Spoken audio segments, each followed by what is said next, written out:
So thank you and very good evening to all of you who are joining us on this quarterly earnings call. And first I would like to give you some, what we feel on the ground in terms of how the things are improving or what is the traction.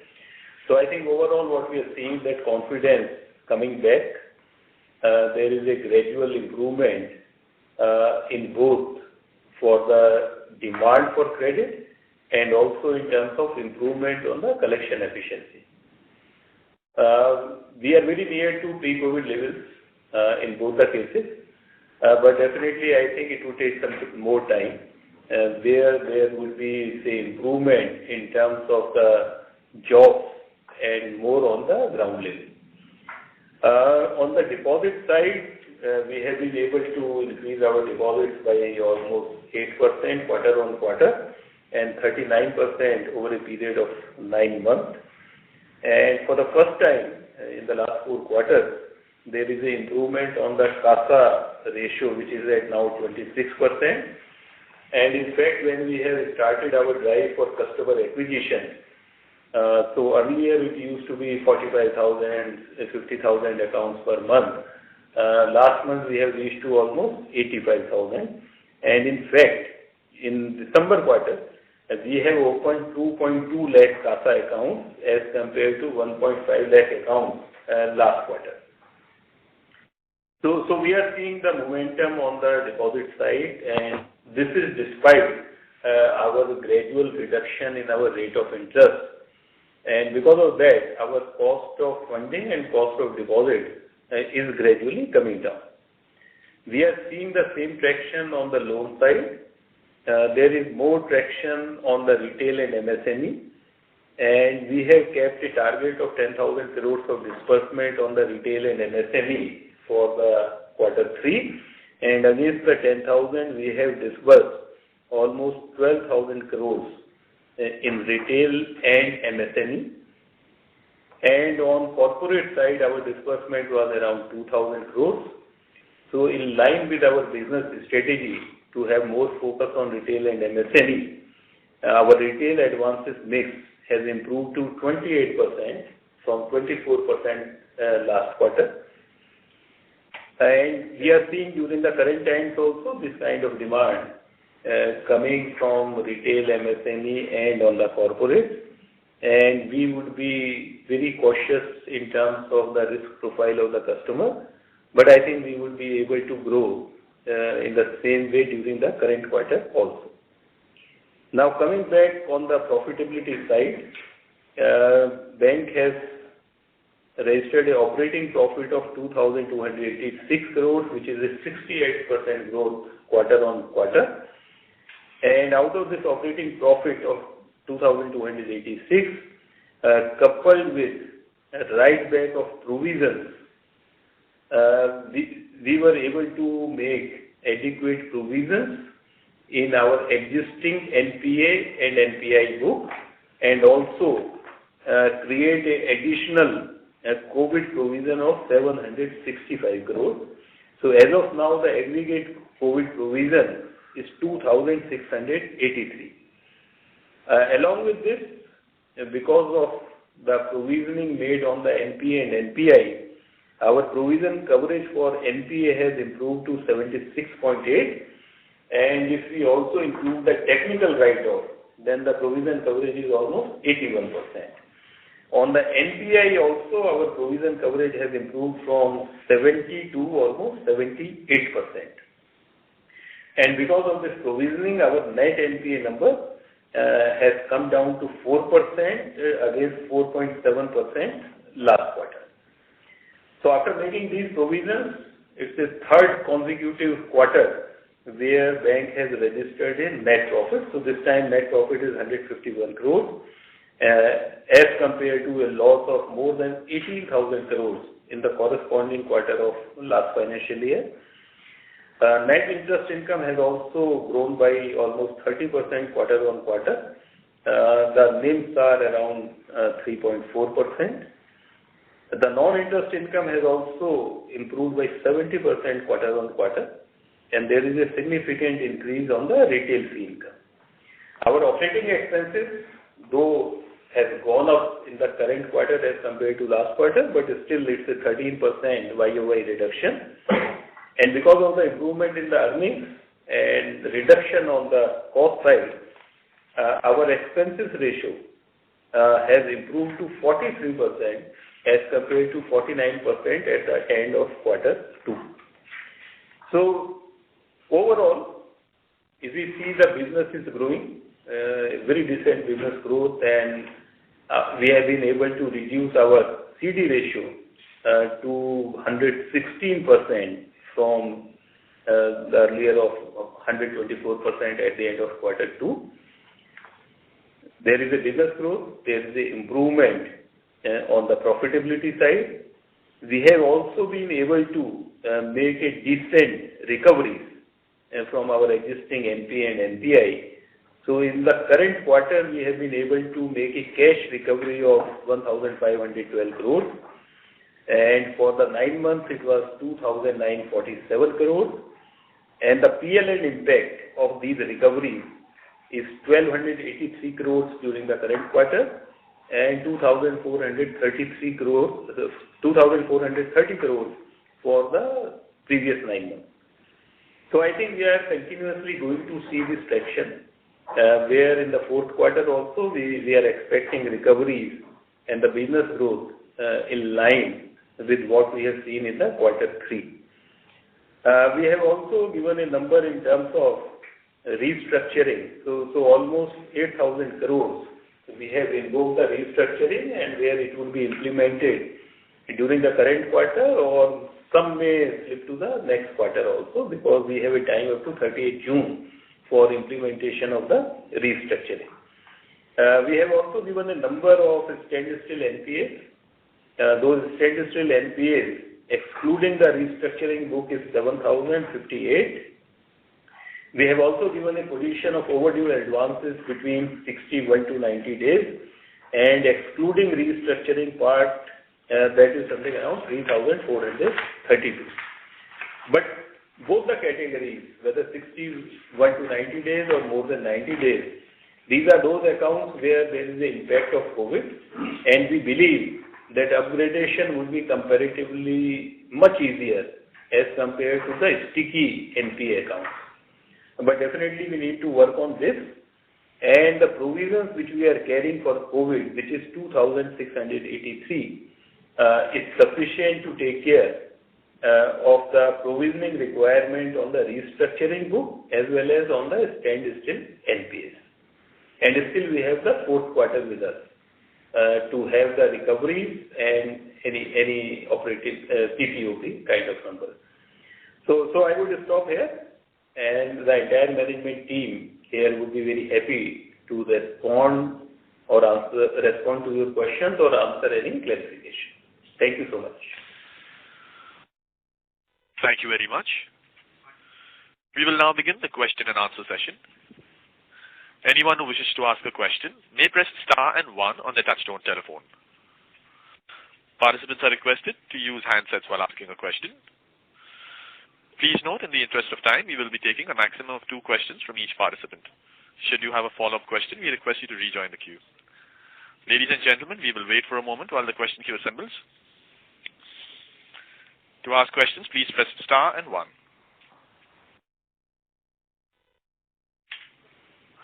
The first question is from the line of Suresh Ganapathy from Macquarie. Please go ahead.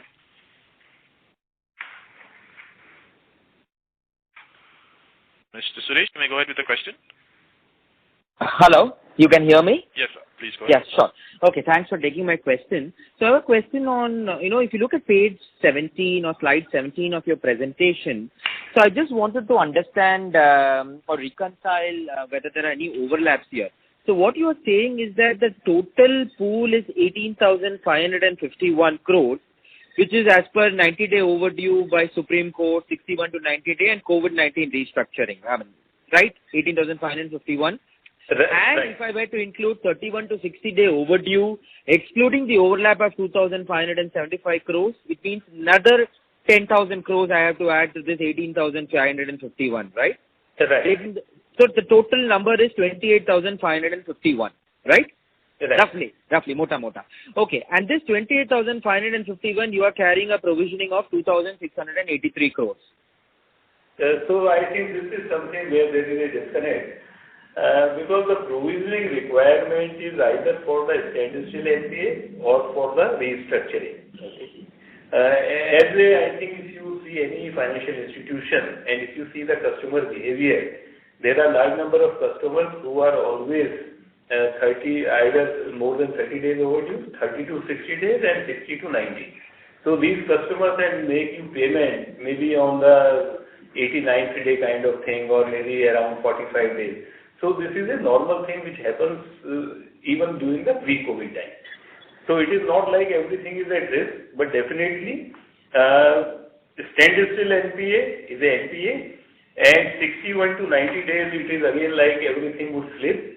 Some amount would slip here, some amount would come back, and some amount from 31 to 60 days also ultimately move to the standstill NPA category. So we have done a very granular analysis. And our understanding is that overall restructuring and the slippage would be confined between this 18,500 kind of thing. No, so let me hypothetically assume that the total stress book, which is more than 30-day overdue, without any overlaps, is 28,000 crore, and in general you have got a contingent provision of 2,700 crores, which is COVID provision. I don't want to earmark to this book, that's the interpretation. I just wanted to reconcile that there is no overlap here, right? Yes, there is no overlap. But only disconnect is, Suresh, when you say that you are having a provision of 2,600 crores for 28,000. So this is not correct. We are having a provision only for the standstill NPAs and the restructuring. Okay, clear. And there is no overlap of this 28,000 crores with the 42,000 crores that you're reporting as of December 20. Right. So this 28,000 is over and above the 42,000 crores that has been reported. Okay, this is very clear, Mr. Kumar. Thank you so much. Thank you. Thank you. Before we take the next question, a reminder to participants that you may press star and 1 to join the question queue. The next question is from the line of Nikhil Dalani, who's an individual investor. Please go ahead. Hello? Yeah, Nikhil, please go ahead. Hello? Hello, we are able to hear you. Yeah, okay. Thank you for taking my question. So my first question is regarding fundraise. What was the need? We raised 15,000 crores recently. And what was the need for raising 10,000 crores more? Because this could lead to an equity dilution and also could affect current shareholders. So basically, as of now, we don't have the approval of shareholders as a process to raise any equity if there is a need. Okay. And getting a shareholder approval takes a long time, which is around 45 days to 60 days. So we have just taken an enabling provision to raise capital from the board and up to 10,000. So it is not like to raise 10,000. So this is just an enabling provision to raise capital up to 10,000, and after that we will take the approval of the shareholder. So that we have the approvals in place, that in case if we find good growth opportunities, then those should not be missed only because of the lack of capital. So if there are good growth opportunities, we will try to raise some capital also. Okay. The reason why I asked that, sir, was last time, during past interviews also, it was mentioned from your end that we won't need any capital and it's sufficient for 2 years, including for growth. So I just wanted to understand what changed lately that we thought of going ahead of at least making a provision of fundraise of 10,000 crores. No, so basically again, like I would repeat, it's not a fundraise of 10,000. This is just an enabling provision. That if there is a requirement for growth, then we can immediately step into the market. Okay. So the second question is, in recent interviews, you've said that previously we had considered that there might be a recovery from the old MPAs will be close to, LGDs will be close to 70%. But recently, in one of the interviews, you said we could have a recovery of 50%. So basically that means, I'm just assuming that means the interpretation of that is that 50% could be LGD. So Does that still stand? I mean, or are we still at 70% LGDs from the old loans? So I think if you see at no point of time, we have said that LGD would be 70%. This was the estimate made by the external agencies that on the stress asset pool, they have calculated that basically from their part it was something around 60%. And we were saying that we have made a 75% provision, so which is sufficient to take care of even a recovery of 60%. But what we have seen, and again I would like to repeat those numbers, if you see the recoveries which we have made, almost 3,000 crores in 9 months, there the P&L advantage is almost 2,430 crores out of 3,000. So if you see overall our recovery is much better than this. When I said 50%, 50% was on the aggregate basis, because we have some assets where we don't have the security, your recoveries will be lower. But I think on aggregate basis, recovery of 50% is something which we are quite hopeful. Okay. And sir, my last question is on pro forma gross NPAs. It's as you mentioned before this during press release that you not press release but while press conference that the pro forma gross NPAs are close to 20%. So what are the pro forma net NPAs? I mean, considering the provision we have taken, if you could share that number. No, so this is only a gross GNPA number. So question was that as of now we are having a 15.5. So if we also consider the standstill NPAs, then the gross NPA percentage would become around 19.5 to 20 kind of. Okay. Only thing numbers. Sorry. So in similar way, would it be possible for us, considering the provisions we've taken, to come up with a pro forma net NPA? I'm just. So if you see our net NPA ratio as of now is 4%. Okay. So we will see how much provision we make, but we will make adequate provision so that the net NPA ratio will remain within the acceptable limits. Okay. Thank you so much, sir. This is from my end. Thank you. The next question is from the line of Maruk Adajania from Elara Capital. Please go ahead. Hello, sir. Hi. Yeah. In your pro forma NPS on the corporate side, how many accounts would that be, roughly? So if you are talking of number of accounts? Yes, sir. So I think that you have the figure. We'll come back on the question. We'll come back on this. Okay, and sir, any sectoral flavor? So not a sectoral kind of thing, but definitely the impact of COVID is more on the hospitality industry, real estate, entertainment. Okay. So basically these are the sectors which have been severely impacted because of the COVID. And the current standstill NPAs are mostly from these sectors. Got it, sir. So, and would you be in a position to quantify the collection efficiency at end December or? So on the retail side, our collection efficiency has improved to 96%. And pre-COVID level, we were 97%. Got it, sir. And there's also a lot of discussion around a bad bank you want to float. Would you have any comments on that? So we want to set up a ARC kind of a structure. Okay. So only thing is that we are waiting for the regulatory approvals for that. Oh, so if the regulatory approval comes, it will be formed soon. Yeah. And so how will it work? You will transfer all your, what proportion of GNPLs would be transferred? How will it look like? So we would like to transfer the entire stock of the NPAs to this entity at a fair market value. Okay, and you will have SRs in return, something like that? Yeah. Okay. And who will manage the ARC? So I think this is something which, depending on the regulatory approval, we need to work whether definitely the management would be as an independent body. Okay. But depending on the regulatory approval, we need to take who will be having the controlling stake. Okay, sir. Thank you. Thank you. Before we take the next question, a reminder to participants that you may press star and 1 to join the question queue. The next question is from the line of Mahesh MB from Kotak Securities. Please go ahead. Good evening. Just one question again, extending Suresh's question earlier. When we look at the presentation for 2Q and you see the numbers there, the summary of the labeled exposures that you seem to have given there has seen a very, very sharp jump. So just trying to reconcile what happened in this quarter that you saw such a sharp jump.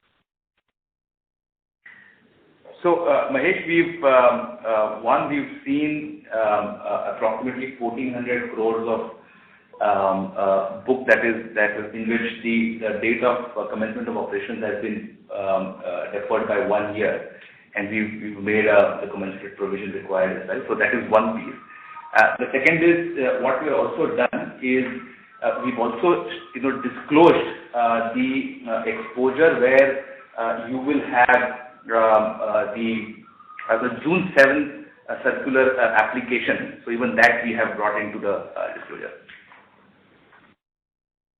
Sorry, but how does that change so much in terms of? Sorry, I think it's the June 7th circular. How does it change? Sorry, so for example, in case there is any particular let's say default in any particular account, there is a certain timeline within which you are supposed to follow the implementation of RP. Now, it is possible they is servicing the debt, but technically, if they have not cleared the debt across the banking sector, there could be some provisioning requirement. So we have also brought that into the disclosure. Okay. And is it a fair assumption to say that the probability of slippages now seems to be extremely high, given that there is the corporate has exhibited a default? So just trying to see the basic idea, Niranjan, here is that, look, the number suddenly has shot up to a little over 28,000 crores. So we're just trying to kind of figure out as to what should we look at in terms of gross and net NPAs in the coming few quarters. No, I think what we need to make a distinction, right, that when we are talking of 28,000, we are taking overdue of more than 30 days. Which is a normal thing for any bank to have the overdue position. Like if suppose if this kind of situation had not been there, banks are having always the exposures which are between 30 to 60 or 60 to 90, which actually does not slip to NPA. So there are customers who always pay after a bank. So okay, so you as per your expectation, you say that things may have not changed too much as compared to 2Q? Or do you see that there has been a marked deterioration? Because this update that you have given today appears to be a lot more stressed for the bank. So naturally, like I think from the very beginning what we are saying, that there is a COVID-related stress on some of the sectors, okay? And that kind of stress we are seeing is getting elongated because like certain sectors, hospitality, real estate, we are still not seeing they have come back to the absolute normal situation. So definitely for initially if a person is say 30 days overdue and if you don't see any improvement in that sector, the 30 days will become 60 days or 90 days. That may happen. Sure. Yeah. Sorry, just one corresponding question to this. You couldn't have moved this exposure through the ECLGS 2.0. Yeah. Sorry, I'm just asking the question. You couldn't do it? Or? So emergency credit line, there were some eligibility criteria. So everything would not be eligible for emergency credit line. Okay. So that is one part. And then second thing that we were also very careful in terms of using the emergency credit line only for genuine needs, not for postponing the problem. Okay, perfect. Okay, thanks a lot. Just want to add one point which is very important. You were talking about 30 plus. So normally, you would always see in any running portfolio a check bounce of, in the best of the portfolios, maybe anything between 6 to 8%. Right? We are seeing some elevated levels which the industry saw it over a period of time. But the resolution also is around 97-98% is the best of the things. So I think you should segregate these and then look both of them separately. That is the way to understand it better.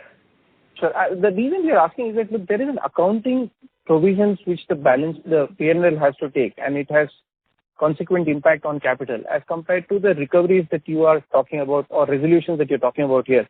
If there's a timing mismatch between the two, then it creates problem on the stock price. So just trying to understand how do we see this entire movement. That's the whole point of this entire exercise of asking this question.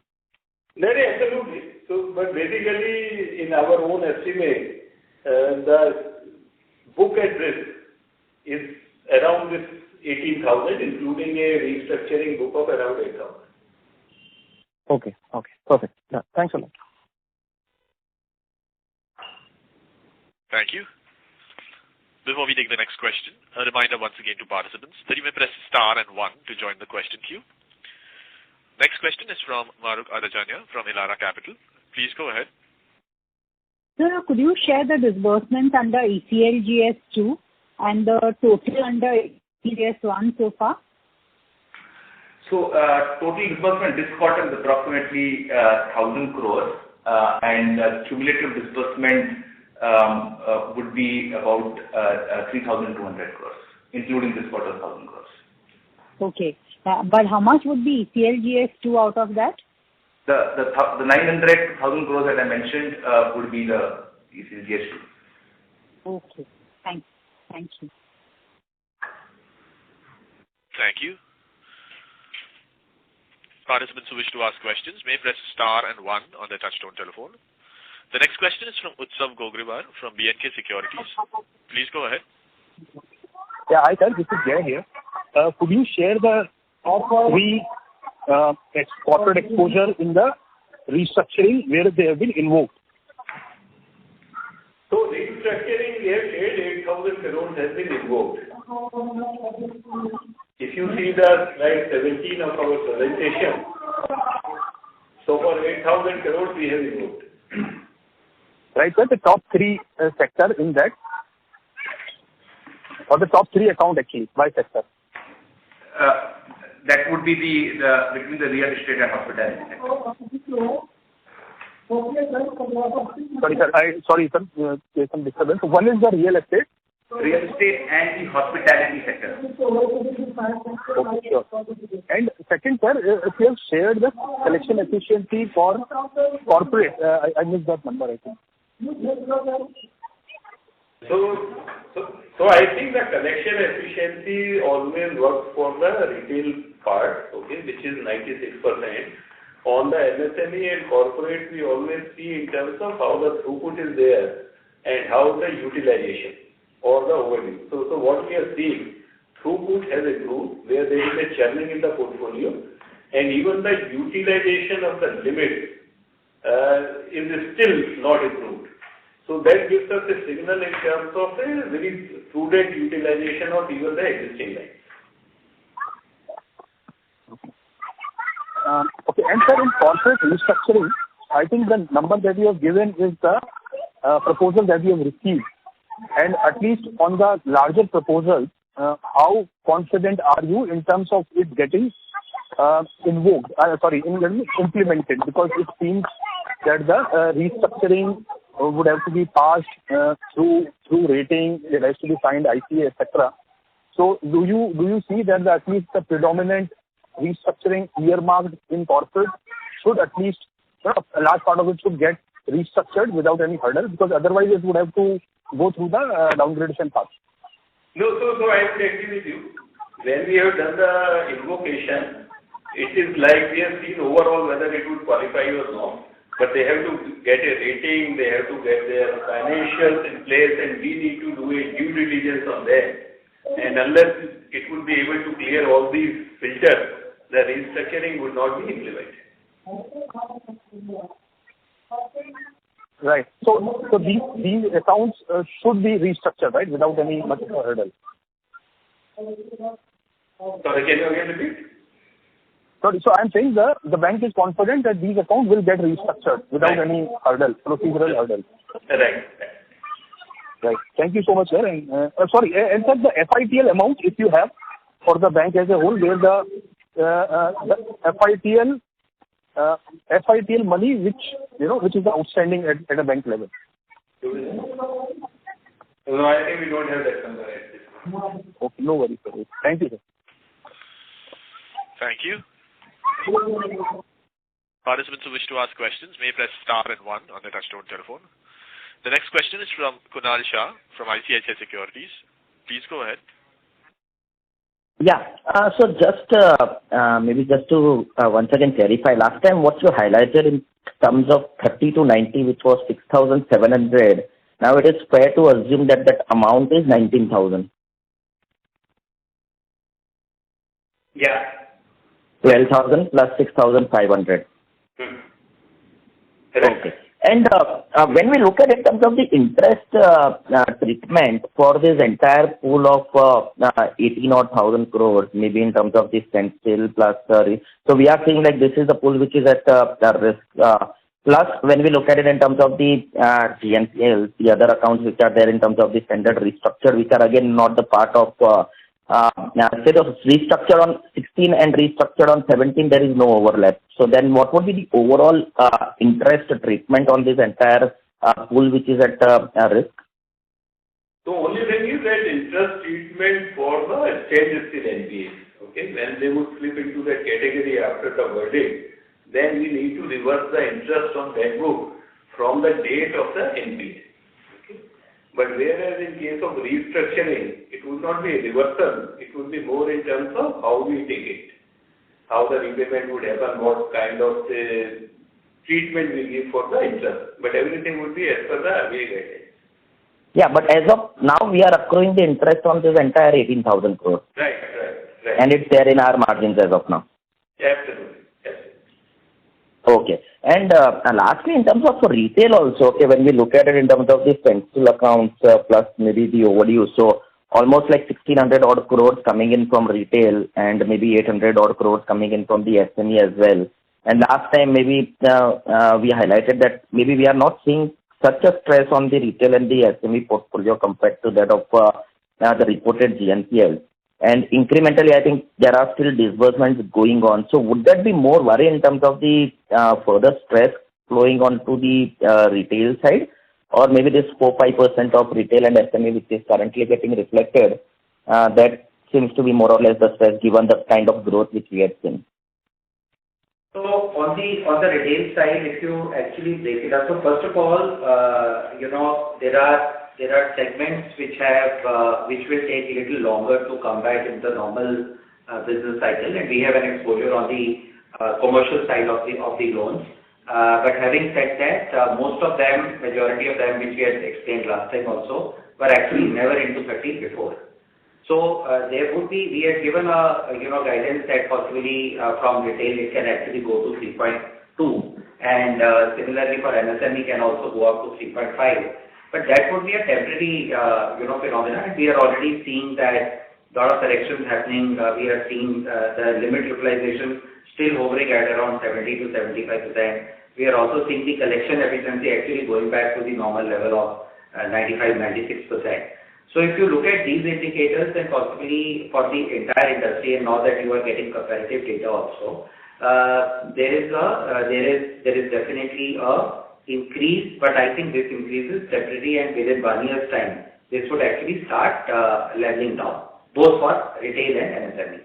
The second part is on the 30 plus. See, normally what you see in the industry is the typical write-off on 6 months basis. We carry it till 12 months. So the overall stock is very, very high. But our initial bounce rates which had peaked up to around 18%, are actually now down to around 9%, with the best being at 7.6. So we see in the next 1 or 2 months, I think it is actually heading back towards the normal levels. So I think this is absolutely going as per the guidance and not anything away. As far as the new business is concerned, obviously in line with the industry, and particularly we are into the safe zone markets with our presence. We have made some changes, but then we also in the criteria to tighten it. But then we are also seeing our demand pick up, and most of it is, whether it is internal or it is the business is sourced through the dealers, etc. Those are the businesses which are seeing an upswing. So both commercial vehicle and auto industry have actually seen an upswing. and even LAP with a lower LTV of hovering at around 60-65%, there is a good demand coming from 700 plus scores. So which are good customers to attain. So I think the entire basis on which it is growing also is in the safer zone only. Sure. And just to recap, so there is no overlap between the restructured on 16 and 17 side. It's altogether different, 8,000 and whatever is the restructured, and so they are like over and above that. That's right, Kunal. Slide 16 will have restructure that has been fully implemented. 17 is which has been invoked but not. Okay, and this is invoked and which will get implemented over next 10 months. Okay, cool. Yeah, thanks. Yeah. Thank you. That was the last question. There are no further questions in queue. Okay, thank you. Thank you very much.